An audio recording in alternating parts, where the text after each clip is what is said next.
Ladies and gentlemen, I am standing right now with a man that, if you're a fan of senior pro bowling, you obviously will know his face. He is the record holder for match play, going 21-3 in a tournament. Really a phenomenal bowler, and also just found out, as a matter of fact, that he's one of the top 20 bowlers in earnings in senior tour history, I guess now PBA 50 history, if you want to get technical. The one and only Barry Gurney. Barry, thank you very much for joining us on the Bowling Evolved podcast video show today. Glad to do it. Glad to be here.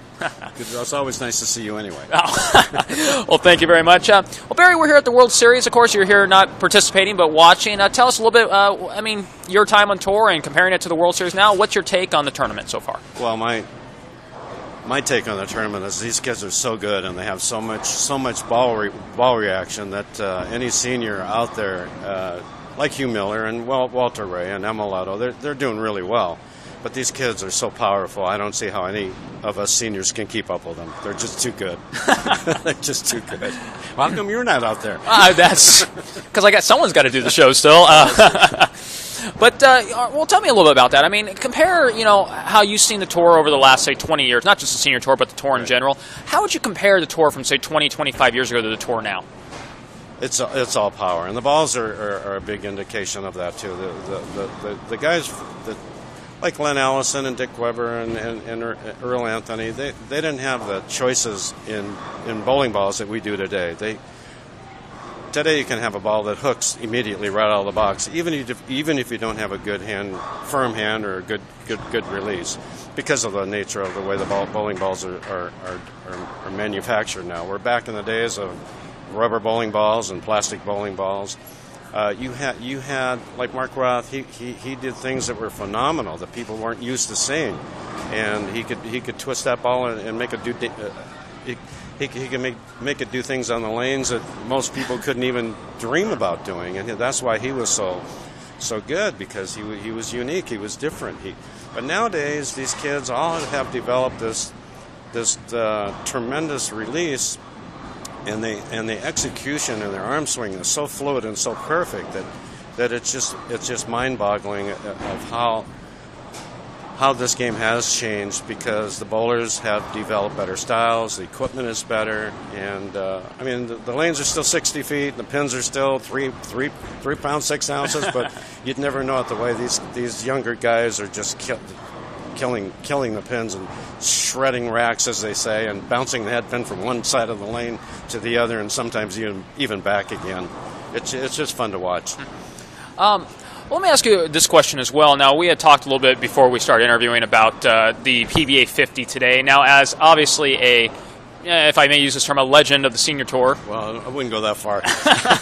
Well, we'll say I like that term, a legend of the senior tour, a man obviously who has had a lot of success on the senior tour.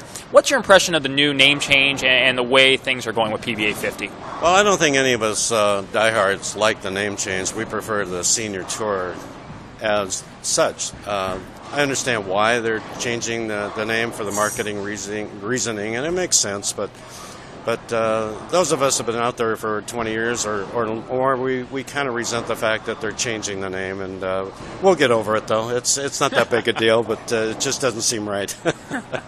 Well, I'll tell you what, I know that at least from a lot of the fan standpoints, at least that the PBA is showing interest again in promoting senior bowling. That's got to be a positive, right? I would think so, especially with the new younger seniors coming out, like Pete Weber and pretty soon Parker Bone and hopefully Norm Duke. It can't hurt to have those legends out there.